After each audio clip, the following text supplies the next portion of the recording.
Olá, esse é o trabalho do Enzo e do Manuel. A gente vai falar sobre educação para povos e comunidades tradicionais. Educação para povos e comunidades tradicionais que abrange as modalidades de educação escolar quilombola, educação escolar indígena e educação do campo é tida como um direito humano fundamental em uma política pública de reparação histórica. Ela é caracterizada pela afirmação das identidades étnicas e pela associação entre escola, território e comunidade. O objetivo é romper com a ideia antiga de apagar a identidade desses povos para integrá-los à força.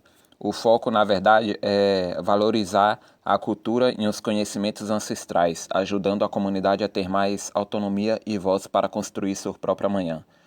E o público que eles focam são comunidades indígenas, quilombolas e povos do campo. Sua importância social e educacional faz com que a escola seja um espaço para criar e recriar a cultura, servindo como uma ferramenta essencial para a sobrevivência social, cultural e biológica, além de ajudar a combater o racismo estrutural. Suas bases legais. A primeira é a Constituição Federal de 1978. Essa Constituição deixou para trás a ideia de que essas populações tinham que se misturar e sumir na cultura geral. No artigo 210, garantiu o direito ao uso das línguas maternas e a processos próprios de aprendizado. Além disso, nos artigos 231 e 232, assegurou os direitos sobre suas terras e sua cultura. Também temos Lei de Diretrizes e Bases da Educação Nacional. LDB número 9394/96. Essa lei diz que o ensino deve ser bilíngue e intercultural, com currículos feitos sob medida e construídos juntos com as próprias comunidades. Também tem diretrizes e resoluções nacionais.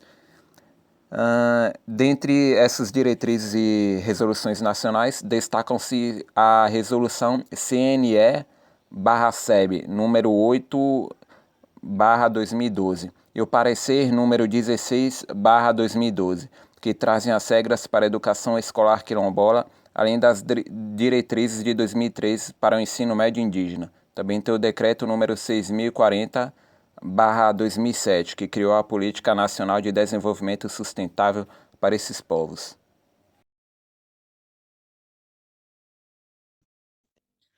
Agora vamos falar sobre o DCRB. O DCRB, Documento Curricular Referencial da Bahia, é isso, lembrei aqui agora. O DCRB ele deixa de lado o modelo padrão de ensino e ele foca em valorizar o conhecimento próprio de cada povo. Abordagem. O currículo não é fixo, ele é construído de uma forma em que ele possa mudar e se adaptar de acordo com a necessidade da comunidade. O que os professores, os estudantes e os líderes eles precisam. Os princípios. Defende o diálogo real entre as culturas e a igualdade entre a ciência e o saber tradicional. Também apoia que o tempo e o calendário da escola respeitem o ritmo da natureza e os rituais sagrados da região. Potencialidades: inclusão e democratização. Leva o ensino formal para dentro das próprias terras e comunidades. Isso evita que os jovens eles precisem sair da comunidade e ir para as grandes cidades estudar, permitindo com que as tradições continuem sendo passadas de geração em geração. Valorização da cultura e da identidade. Ajuda a trazer de volta e a fortalecer o que já estava esquecido. Isso dá força para retomar e manter a cultura deles, revivendo memórias e histórias contadas pelos mais velhos, traduções e as línguas nativas. Participação social. Dá voz e poder para a comunidade. Permite que as associações e lideranças locais ajudem a decidir como a escola deve funcionar e o que a escola deve funcionar e o que deve ser ensinado, focando no que é melhor para o futuro e a independência financeira daquele povo. Desafios no cenário educacional baiano. Problemas como a estrutura de acesso, quem gerencia a escola, muitas vezes, fica longe da escola e da realidade do dia a dia desses povos. Faltam escolas bem equipadas e com estrutura física adequada dentro das aldeias dos quilombos. Preconceitos e o racismo estrutural. Muitas escolas, elas ainda usam materiais e ideias antigas, perdão, focadas só na Europa ou no modelo das grandes cidades. Isso acaba escondendo, calando ou apagando a história e a importância da ancestralidade negra indígena. Falta de formação para professores. Há uma necessidade urgente de fazer concursos públicos focados em professores quilombolas e indígenas, além de criar planos de carreira para eles. Também falta treinamento adequado para que os educadores compreendam as línguas e os costumes específicos de cada região. Falta do material didático. É uma luta constante criar, imprimir e distribuir livros e materiais pedagógicos pensados para a realidade deles. Além de garantir a verba pública carimbada para que esse projeto não pare. Relação com a língua inglesa. Agora aqui o negócio fica bom. O inglês ele deixa de ser ensinado como a língua dos americanos ou dos ingleses e passa a ser visto como uma ferramenta global. Ele passa a ser muito importante como uma ferramenta que não para apagar a cultura desses povos, mas sim para, deixa eu ver, somar. Chega para somar, para que essas comunidades, esses povos, eles consigam falar também, né, no inglês, também assim como uma língua franca, né?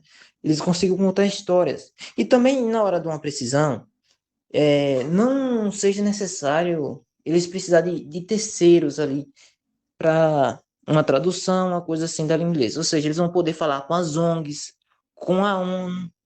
Então, é uma ferramenta assim, nossa, super importante. Então, o inglês ele é muito interessante nesse quesito.